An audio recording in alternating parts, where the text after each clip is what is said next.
e de recriar sua história. Entretanto, Freire ele aponta o homem moderno, ele fala que o homem moderno ele é dominado por uma ideologia que fomenta ali um processo de acomodação, de passividade e de submissão pelo poder que as forças comuns sociais elas criam. Já no seu segundo momento ali, que é no segundo capítulo, que ele fala sobre sociedade fechada e inexperiência democrática, o autor, Freire, ele destaca algumas questões importantes, como a compreensão de uma sociedade brasileira fechada, colonial e antidemocrática, frisando aí a importância de se compreender o ontem para poder posteriormente vir a avançar. E à vista disso, ali no terceiro capítulo, que ele fala sobre educação versus massificação, Paulo Freire traz no bojo da discussão a educação como ferramenta no processo de democratização e de formação do homem, né, em prol ali da transitividade crítica. Então, ele deixa bem claro que as modificações da estrutura social por conta do aumento de riquezas, elas vão possibilitar um novo poder de renda às elites.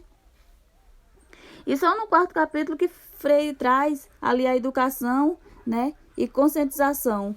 Então, Freire, ele inicia as considerações tratando da importância da alfabetização direta do homem brasileiro, da tomada da consciência, que promove a criatividade, né, utilizando o diálogo. Ele traz o diálogo como o principal meio de alfabetização. Então, uma educação que tem como base o diálogo, que tem uma preocupação com a consciência crítica das pessoas e uma educação diferente. Essa é uma educação diferente que vem a ser colocada até então, né?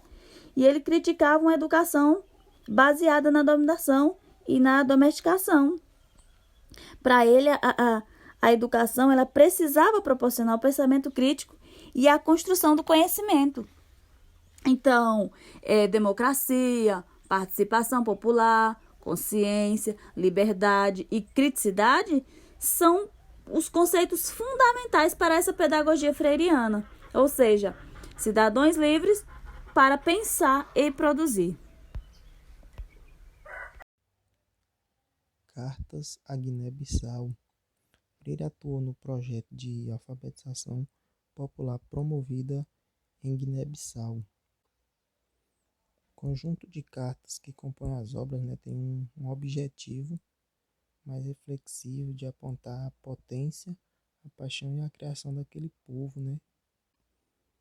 Como esse livro ele é composto por as cartas, né, que Paulo Freire escreveu aos comissários de educação e à comissão coordenadora dos trabalhadores de alfabetização de Guiné-Bissau, né?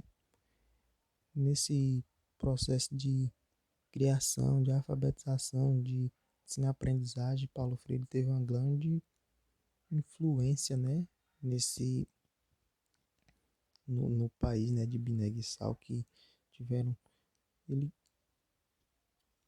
como Guiné-Bissau é um país que está em processo de reconstrução. Paulo Freire ele influencia a ajudar, né, a elaborar um projeto de alfabetização desse país, né?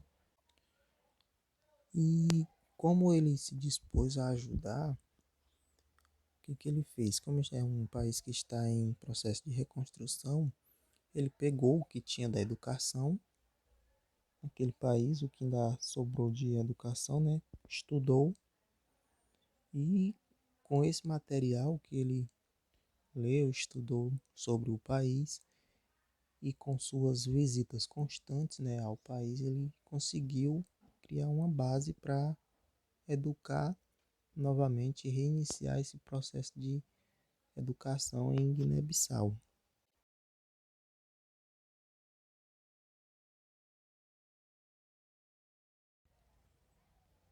Esse livro ele foi escrito entre os anos de 1976 e 1977. Por último, aí a gente vai trazer, só que não menos importante, Pedagogia da Autonomia, uma obra também muito conhecida de Paulo Freire. E esse livro ele foi publicado em 1996 e foi a última obra de Paulo Freire publicada em vida, né?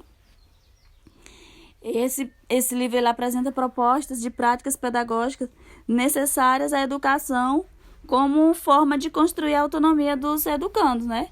Valorizando aí e respeitando sua cultura e o acervo de conhecimento.